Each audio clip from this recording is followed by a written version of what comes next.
நண்பர்களே, மனிதனோட முதல் தேவை என்ன அப்படின்னா உணவு தான். நம்ம பிறக்கும்போதே நமக்கு பசி எடுக்கும்போது உணவு அப்படிங்கிறது என்னது? பால் தான். அந்த பாலை இறைவன் அம்மாக்கிட்ட கொடுத்து தான் அனுப்புகிறோம். பசிக்கும்போது பால் கொடுக்குறது. நம்ம தேவைகளை எப்படி இறைவன் உணர்ந்திருக்கான் பார்த்தீங்களா?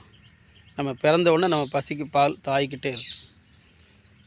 நீங்கள் மனிதன் பிறந்த காலங்கள்லேருந்து இந்த வரை எடுத்துக்கலாம். நீங்கள் இன்று வரை எடுத்துக்கிட்டாலும் நம்மளோட தேவைகள் இந்த உலகத்தில் பூர்த்தி ஆகிக்கிட்டே தான் இருக்குது.